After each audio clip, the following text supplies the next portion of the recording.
Father, forgive me, I don't know where to start. So I'll start with a Tuesday, the kitchen, the dark, the overhead light with its flicker and hum, and Daniel coming home looking slightly undone.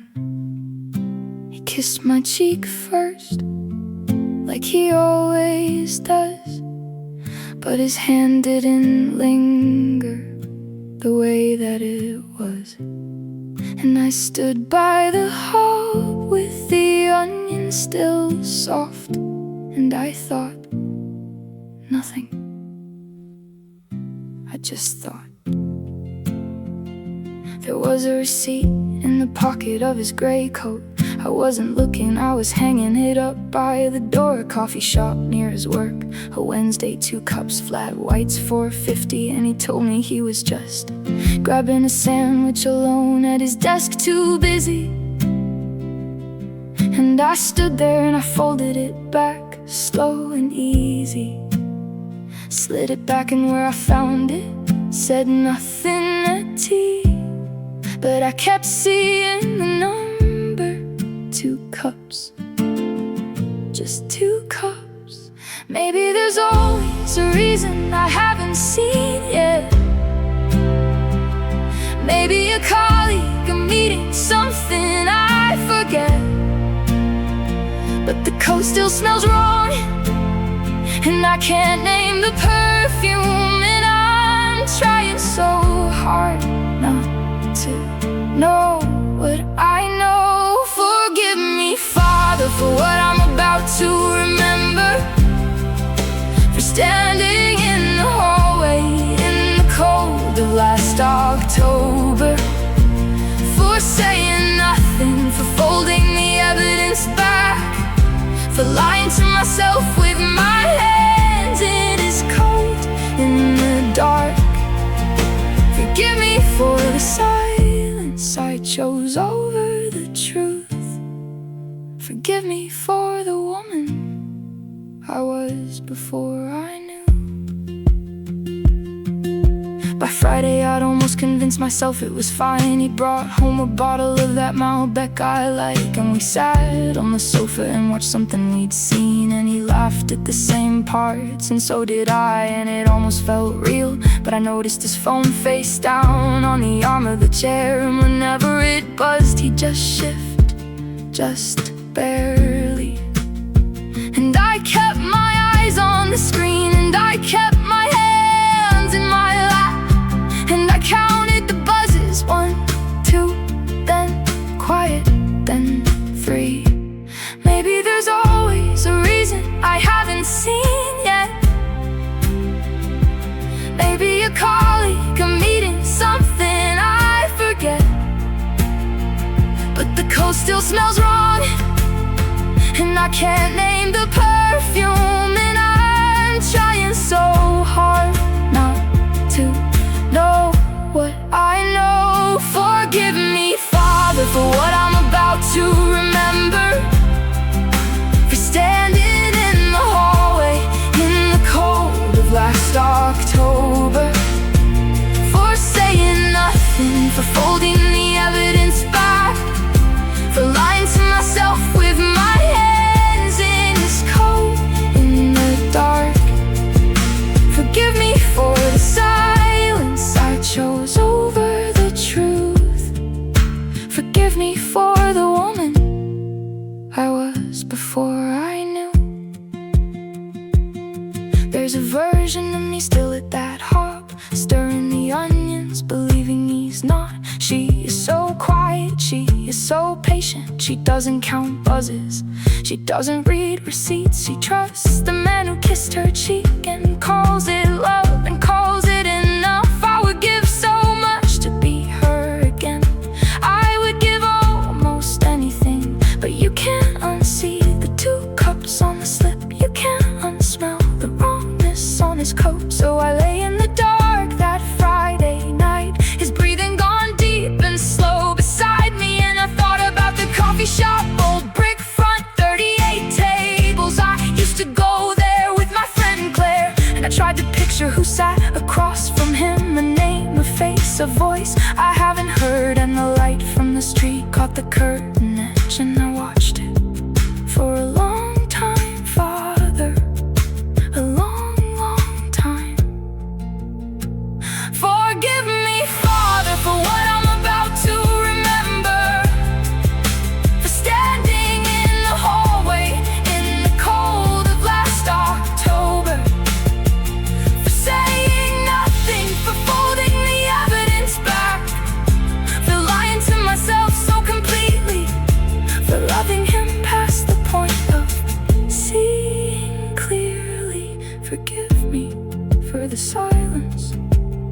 forgive me for the code.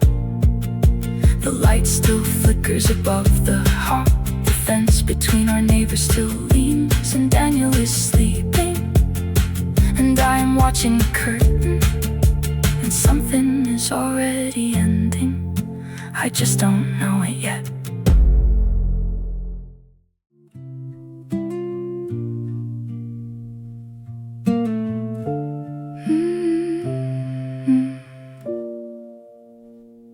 Father, it's November now, the weeks went slowly. I learned to watch without watching, casually, quietly.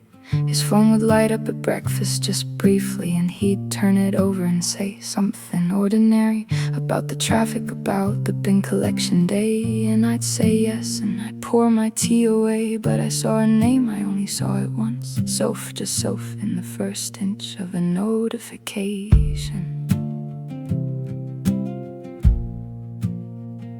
He said it's a colleague, project deadline stress, and he said her name like it weighed nothing.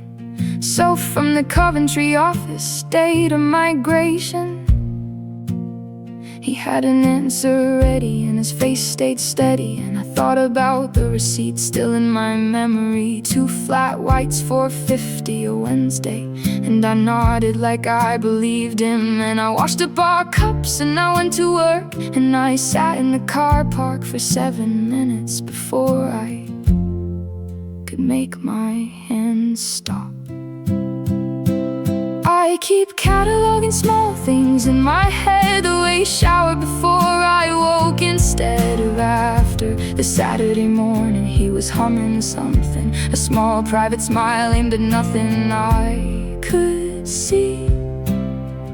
Not me, Father, definitely not me. Forgive me, Father, for what I'm about to remember, for standing in the hallway in the cold of last October, for saying nothing, for folding the evidence back, for lying to myself with my hands in his coat in the dark. Forgive me for the silence I chose over the truth. Forgive me for the woman I was before I knew. Then one Sunday I was looking for the cable, the long one for the laptop, at the back of the wardrobe, behind the box of old adapters, winter jumpers, and I felt it before I saw it. Wrong shape of phone, black basic, the kind you don't need a plan for. 10 pounds at a garage, untraceable, nothing. I held it in both hands for a very long time. Then I put it back exactly where it was, exactly. I measured the distance from the box, and I went downstairs and I made his lunch, and I handed it to him, and he said, "Thank you, love." And I said, "You're welcome." I keep cataloging small things in my head, the way he showered before I woke instead of after. The Saturday morning he was humming something, a small private smile aimed at nothing I could see. Not me, Father, definitely not me. Forgive me, Father, for what I'm about to remember, for standing in the hallway in the cold of last October, for saying nothing, for folding the evidence back, for lying to myself with my hands in his coat in the dark. Forgive me for the silence I chose over the truth. Forgive me for the woman I was before I knew. I didn't cry, that's the thing I can't explain. I thought I would, I thought I'd come undone right there, with the wardrobe smell of cedar and old wool, and that phone in my hands like a small stone. But instead I went very still inside, like something that has already decided, like a door that is waiting for the right hand. Not yet, I said to myself, not yet. And something in me, I don't know what to call it, went very quiet and went somewhere else. Here's what I haven't told anyone, Father, not my sister, not Claire, not the therapist I never called. In those weeks of watching and not saying, I texted someone, Marcus, job just to say his name somewhere safe, to feel normal. Just a question about a contact we both knew. He wrote back quickly, "You alright?" like people do. And I said, "Yes, fine, thanks," like people do. And I didn't think anything of it. At the time, I swear I didn't think anything of it. Forgive me, Father, for what I'm about to remember, for the wardrobe that phoned the cable I was looking for putting it back and going downstairs and saying nothing, for carrying this like something I could manage. Forgive me for the text I thought was harmless, for the name I kept somewhere I shouldn't have. Forgive me for the silence. Forgive me for the waiting. The phone is still behind the cable box. I checked 3 days later, still there. I don't know why I keep checking. Maybe to know it's real. Maybe to know I'm not inventing it. Maybe just to have one true thing that is only mine.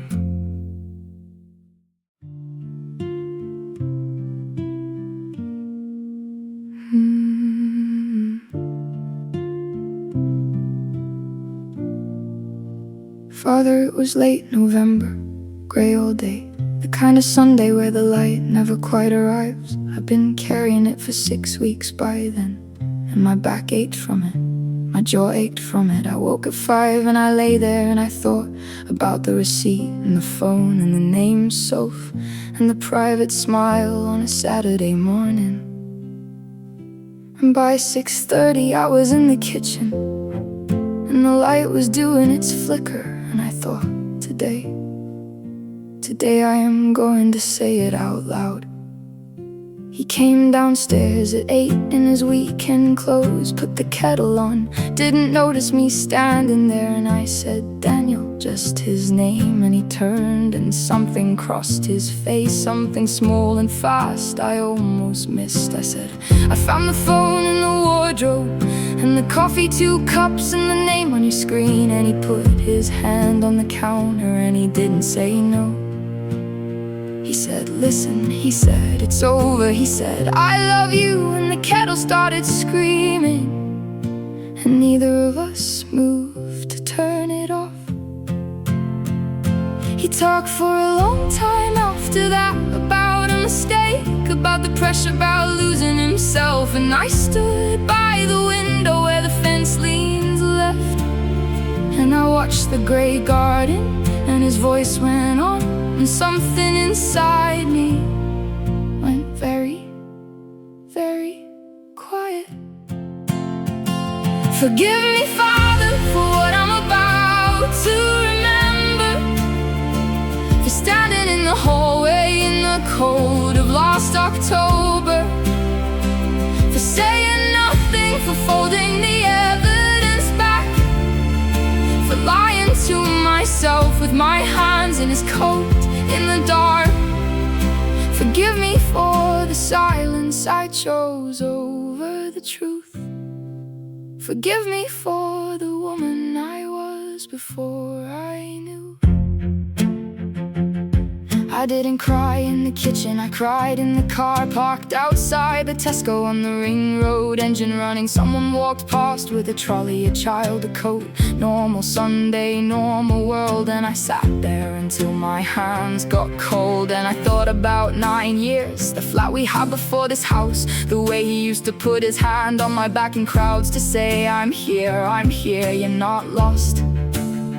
And that man put his hand on the counter instead, and the kettle screamed, and it was over.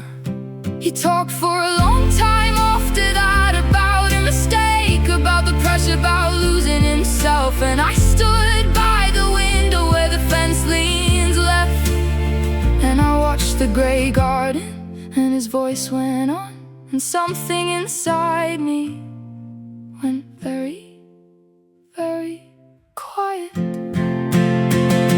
Forgive me, Father, for what I'm about to remember, for standing in the hallway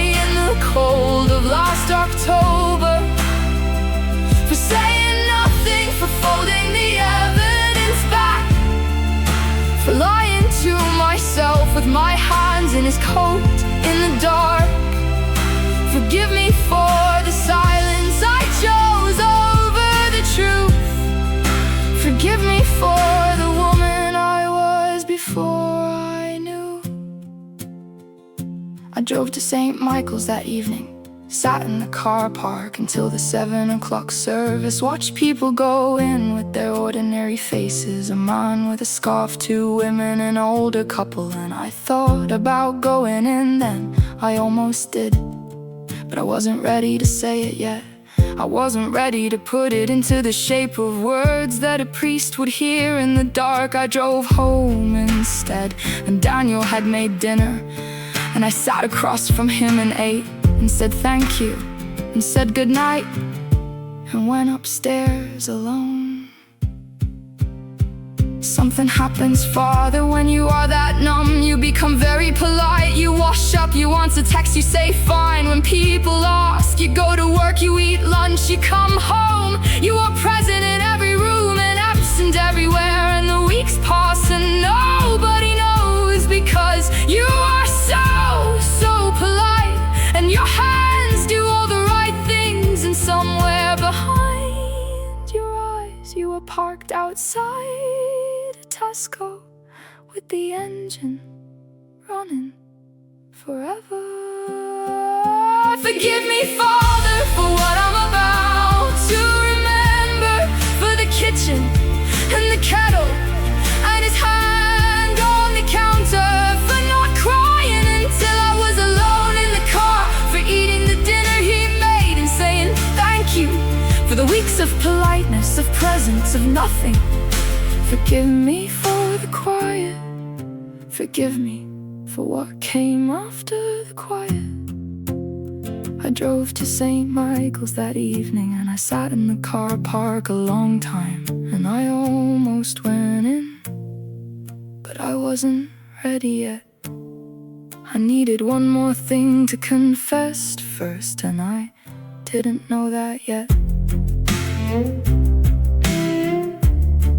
I didn't know that yet.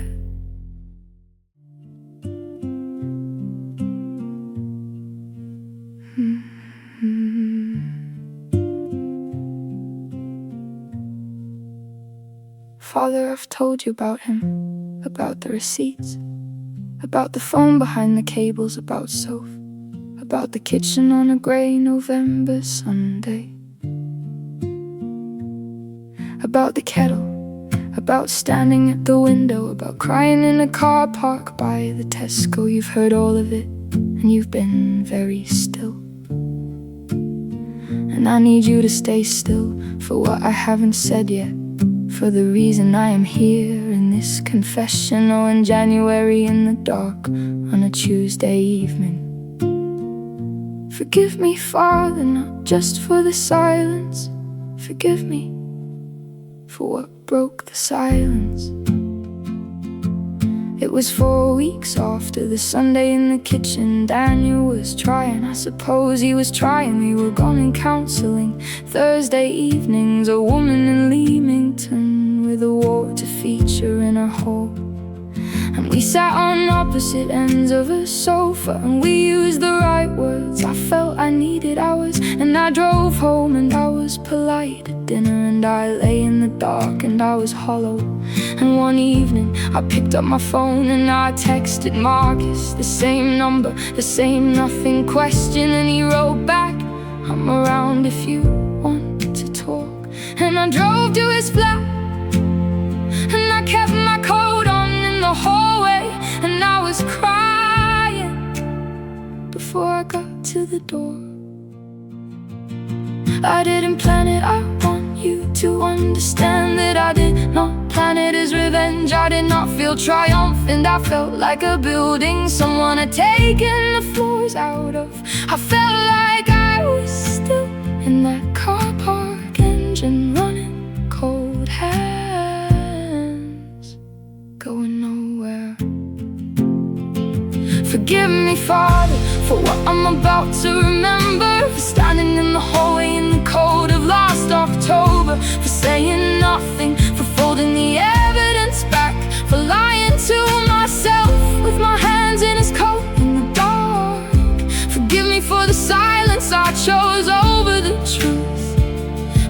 me for the woman I was before I knew, and forgive me now for the woman I became after. I was there 3 hours, I can't account for all of it, Father. I know it was dark when I arrived and darker when I left. I know Marcus made tea at some point and I didn't drink it. I know he was kind, that's the part that hurts strangest. He was just kind. No receipts, no second phone, no private Saturday smiles. Just a man being quietly kind to a woman coming apart. And when I drove home, the street lights were on and Daniel was asleep.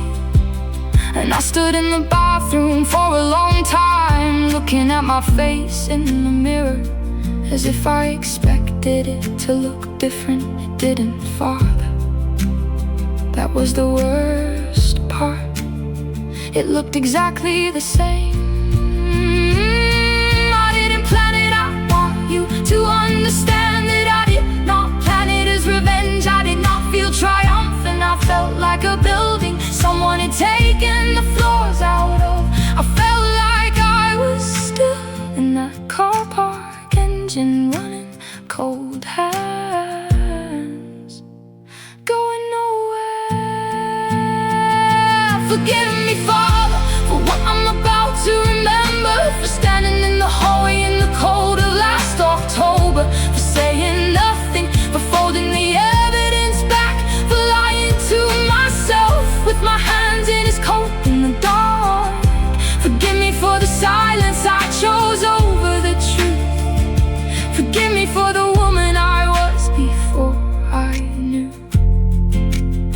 and forgive me now for the woman I became after.